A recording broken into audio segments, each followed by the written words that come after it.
Good morning.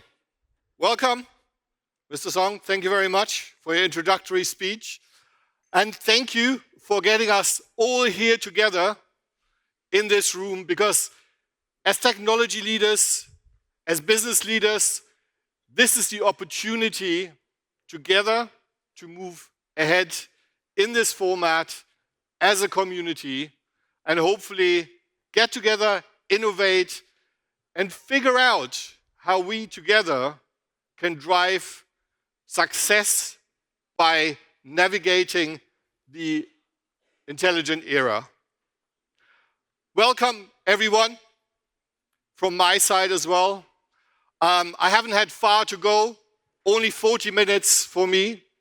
It's great to have this wonderful weather here, and hopefully just a tremendous time today connecting and finding out more about what technology has in store for us and what innovations lie ahead to help us succeed. I'd like to do a couple of things today, show you from the conversations that we've had with CIOs and CTOs and CDOs, where we think the industry is at the moment, and hopefully you'll get a sense of where your organization, your business is at this point, but also hone in on one of the major barriers that we see in the industry at the moment in terms of moving ahead towards an intelligent era and really embrace AI. So, without further ado, what we've done is look at sort of some of the imperatives that exist as you move through your journey as an organization. And there are three elements around the business, and then we have the technology elements. So think about the business in terms of strategy, people, and governance. And then you also have the tech stack. And obviously, I'll come back to that in a second. Now, as you move ahead from what I think is fair to say has been a scramble, we're now entering the pivot time. That means it's becoming more coordinated before we then move very swiftly towards the AI-fueled era, where AI is integrated in everything we do.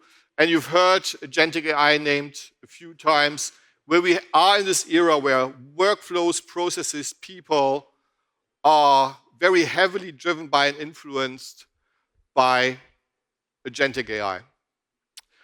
Now, you still need to get there in some way, shape, or form. So where are organizations at this point? And we did a significant survey, thousands of respondents, looking at strategy, people, and technology, and said, where do you think you are? So this is a self-evaluation, saying, like, on this wonderful journey, have you moved from the scramble? Are you becoming a little bit more opportunistic already? So you pick up those opportunities that exist. Are you maybe a little bit more already aligned around AI? And I think it comes as no surprise when we look at this, that organizations are still in the starting blocks, but they are beginning to move to the AI pivot. So when you think about where your organization is and how you can compete, successfully compete in the new era, then that is now the time to act and move. Now, that said, it's not easy. Most organizations start at the point where they go, okay, by function, which use cases are important to me? And I'm sure, maybe I'll ask the question, does anyone not have any AI of any sort in their organization? No co-pilots, no chatbots, no anything? Interestingly enough, we had a recent survey and there were about 2% of organizations that haven't looked at this. But most organizations are on that journey. So if you pick one, and I've picked very popular one, contact center. So if you look at customer service, contact center, and then you think about, okay, so what are sort of like the key use cases that exist there? Then you very quickly come to, well, it's great to get real-time summarization. It's great to get multilingual support. So we can make these things more automated, quicker. We can increase the customer happiness, and obviously we can increase the level of productivity in organizations. Now, before I sort of talk a little bit more about where organizations are, let's just look at industries. So remember that benchmark, most organizations are sort of stage 2, stage 3. If we're looking at it by industry, we've seen particular media embrace the new era of AI very quickly.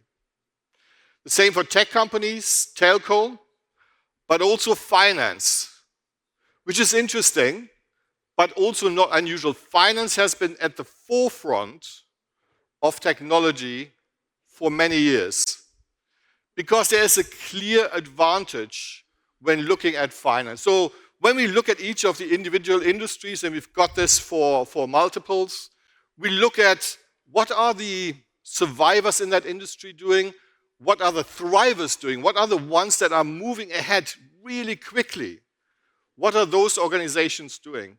And they invest early, they look at chatbots, and they have done this for a long time.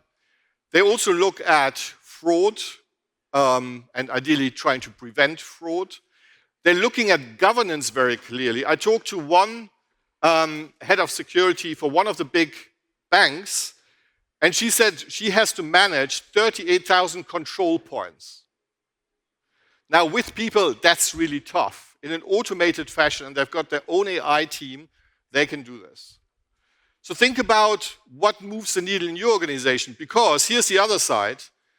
On average, organizations run around 40 proof of concepts.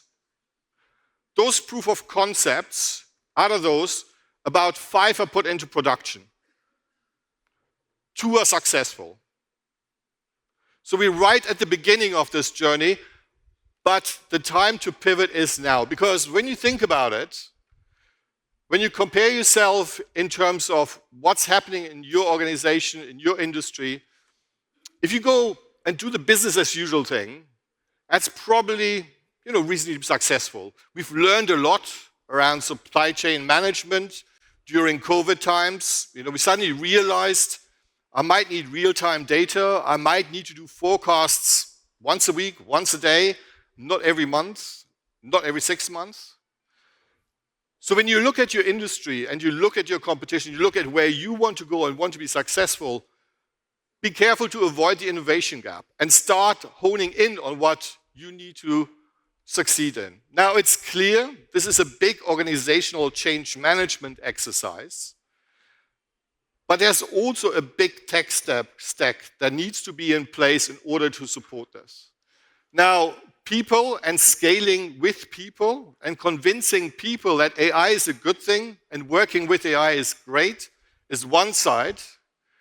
But when you bring it down in terms of what drives things forward and what holds things back, infrastructure is a big element, top element, in terms of moving AI along more quickly. So the disruptive impact of AI is tremendous. I guess that's no secret. Throughout all levels that we've described here in terms of the technology stack. Now, it's no secret either that when we think about the complexities, what data is valuable, where's my data, is it in the right format, how do I build potentially big, scalable areas of data lakes. Mr. Song talked about this already as well. We'll hear a lot more about this today and in the showcase as well from Huawei about the technologies that are important because data is the fuel for your organization going forward. You've got to think about where the data is, what governance you need, how to secure it, how to scale it, all those wonderful things. Because when we move forward, it's quite clear data is just going to explode. And no matter what happens in the economy, that will happen in all regions of the world. It's going to be a humongous amount of data. And for those of you who, like me, have been in the industry for 25 odd years, you would have heard the story probably every year. But this is now the point in time when, if you think about a car journey and the data it generates, if you think about financial transactions and the data it generates, if you think about healthcare and the possibilities that exist by using data to drive things forward. If you think about many organizations here in Germany as well that work in medical technology, medical devices, that create data, where technology is the business now, then this is absolutely key. Now, when we look at the successful organizations that are doing well in terms of Gen AI specifically here, and we look at what they need, there is a correlation of the data element, the infrastructure element, storage element, and the success that digital leaders are facing and experiencing. So I would encourage you to look at that and think about, we've got lots of detail for each of these stacks, but think about, just at this top level now, what's important to you, what do you need to tackle? From our survey, again, just very recently, you need to take some money in hand. And I know this is a tough conversation, because no matter how much the CEO word of the year, by the way, for 2025 is innovation, it was growth for the last 2 years. No matter how much the CEO wants to innovate, he's also likely telling the IT department, and can it please not be very expensive? So there's this balancing act that needs to be done again between innovation and cost. And I think that's just the reality. But there needs to be money made available to remain competitive and stay ahead. And that goes to data center infrastructure, cyber recovery and resilience, but also the enterprise apps. Now, that's a tough one to manage. It's all very easy on PowerPoint slides, I admit that. But hopefully it'll give you some flavor of where we are in terms of the industry and where we see the industry from the conversations we've had as well. And I'd like to leave you with two thoughts before I go. The one thing is, if you're looking at it more strategically, think about it this way. There are probably 3 things that you really need to focus on. One is the strategy. Have you got a strategy that's already aligned in terms of the investments and the roadmaps? Do you have priorities for the core business apps and processes that you actually want to automate, where you get the biggest return on your investment? And by the way, I think this is the thing about the proof of concepts turning into production and the low success rate. The conversations that I'm certainly having with CIOs across the globe at the moment are very much about the value that's being created or not being created, and rethinking how we need to think of the value that AI is generating. Think about what you need to do in terms of change management to take your workforce along. Because this scares a lot of people, but it's also a super opportunity in many other respects to move upwards and ahead. And then think of the tech stack. Where do you need to really focus on automation going forward? What kind of data sources do you have? Can you identify those as well? And then make sure that you invest in infrastructure and the automation, because eventually you'll be moving to a level of platform, but that's a longer journey going ahead. So as a last word, perhaps, if we look ahead to 2030, we're estimating that for every dollar spent on AI services and tools, just below $5 are getting generated in the industry overall. So that means that we see about 22.3 trillion in value being generated between now and 2030 in terms of AI. But if you want to serve your customers in new ways, if you think, and this is very likely, that your business is being disrupted by what's going on at the moment in terms of the AI era, think about what new industry value you need to be able to create, and also think about how this is impacting your operating model. But at the core of it, I think many of us want to fly before we can crawl, walk, and run. But the fact remains that to be successful in the intelligent era, you need to get the foundations right for AI-ready infrastructure and data. Without data, it's going to be very tough, and there is not much of a shortcut you can take going forward.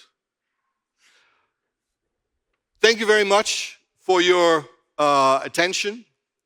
It was a great pleasure to be here today.